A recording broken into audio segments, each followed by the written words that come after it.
The movie begins with a police officer named Nick, who is burying chunks of stolen gold under an orange tree. He and his partner Bobby acquired the gold during a drug lord raid. The next morning, Nick goes to the police station, while his wife Julia goes jogging in the city. At the office, Nick tries to persuade Bobby to return their stolen gold as evidence. Bobby refuses because he wants to be rich from the gold.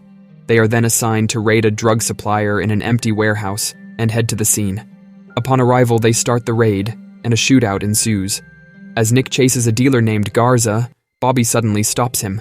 Bobby says he can't just give up the gold, and without a clear reason, shoots Nick. Nick falls from a height and dies, but soon wakes up from death.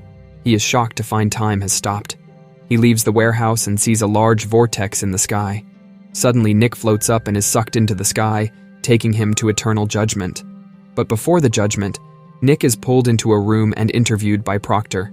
Here, he is offered to become an R.I.P.D officer, or choose between heaven and hell. The R.I.P.D's task is to catch dead people who have escaped Judgment Day, known as deados. He agrees to join the R.I.P.D and is officially made a member with a mark on his chest. Proctor then takes Nick to the R.I.P.D headquarters and shows him some captured deados in prison before Judgment Day. Nick is also introduced to Roy, who will be his partner. Roy was a former soldier. Today, Nick and Roy are tasked with catching a deado. They enter a toilet, which is a portal to Earth. Before starting the mission, Nick visits his own grave. There, he sees Julia leaving. He approaches her, but is stopped by several police officers, including Bobby. They don't recognize Nick. Even Julia is disgusted by Nick. Nick returns to Roy. Roy explains that dead people who return to Earth for R.I.P.D duties change their identities and appearances. Nick's identity is an old Chinese man, while Roy's appearance is a beautiful blonde woman.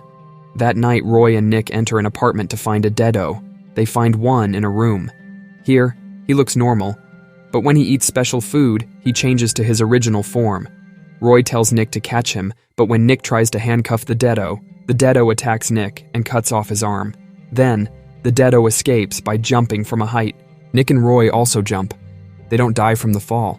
Nick then beats the deado until he vomits out gold chunks similar to what Nick and Bobby found earlier.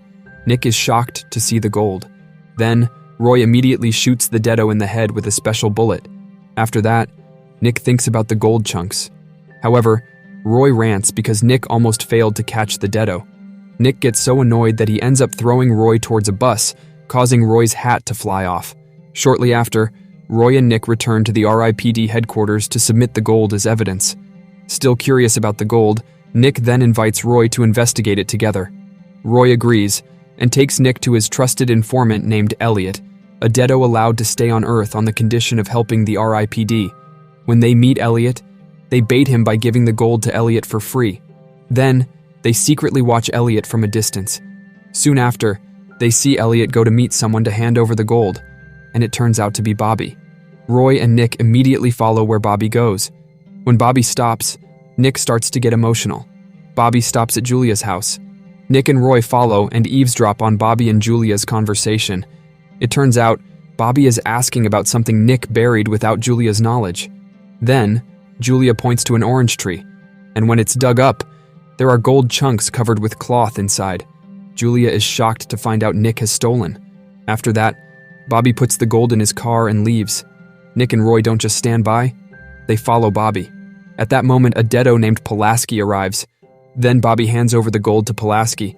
Nick and Roy corner Pulaski in a kitchen and bring out powder to make him reveal his true form. Pulaski inhales the powder and finally transforms into a fat monster. Pulaski immediately flees towards the city, and a chase ensues. Nick and Roy chase him. Unfortunately, Pulaski manages to escape when the elevator goes off track and ends up on top of a building. Nick and Roy return to the headquarters and face Proctor. Proctor finds something important about the gold chunks they are looking for. It turns out, the gold chunks are a dangerous artifact called the Staff of Jericho, which, if collected and combined, will open a portal from the afterlife to Earth that can bring the souls of the dead back to Earth. Not only that, Proctor also announces that Nick and Roy are arrested and sentenced to be permanently erased for causing trouble on Earth. Knowing he will be erased, Nick meets Julia for the last time and tells her that the man in front of her is Nick. However, Julia is disgusted and doesn't believe him. Eventually, Nick is left alone. Then, Roy appears and says to end his world and focus on accepting his current situation. They plan to complete their last task and uncover who Bobby really is, as Bobby has connections with the deados. Elsewhere, Bobby meets up with another deado and gives him half of his device that can slow down time. The next morning, Julia calls Bobby and tells him about what happened last night when she met an old man who was actually Nick. Bobby pretends to calm Julia down by inviting her to lunch, but soon after, Nick and Roy arrive at Bobby's house to arrest him. They manage to corner Bobby and force him to remove his amulet that is suspected to hide his identity as a deado on Earth. When the amulet is removed, Bobby's house slowly crumbles, meaning that Bobby is actually a deado. Nick and Roy immediately capture Bobby and take him to R.I.P.D along with his gold. Upon arriving at R.I.P.D, Roy confiscates all of Bobby's belongings, including half of the time-slowing device. The other half is already in a basket, and when the two devices are joined, time slows down and everyone is affected by slow motion, except for the deados. After that, the deados escape with all the gold chunks. Roy fires his bullet at the time-slowing device, and time returns to normal. The deados head to the city center and assemble the gold chunks to open the portal to the afterlife. Meanwhile, Nick, Roy, and the other R.I.P.D members return to Earth to stop the deados. Eventually, a war breaks out. On the other hand, Julia is picked up by Bobby's subordinate for lunch, but Julia is actually going to be sacrificed to open the portal to the afterlife. Nick and Roy head to the building where the deados are assembling the gold artifact, but on the way they are blocked by buildings that are now collapsing. Julia is confronted by Bobby. Then, Bobby uses powder to transform himself into a deado. Nick and Roy face Pulaski. They finally manage to eliminate Pulaski by shooting him in the head. When Bobby is about to sacrifice Julia, Nick and Roy arrive.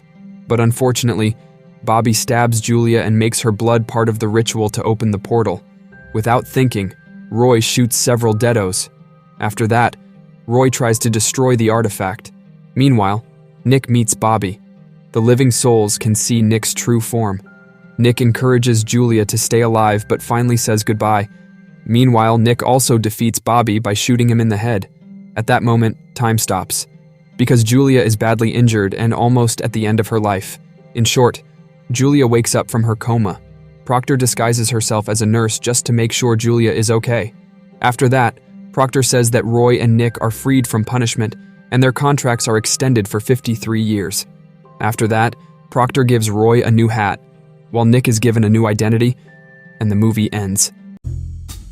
If you like this video, don't forget to subscribe, because by subscribing you have supported me to make better videos. See you in the next video.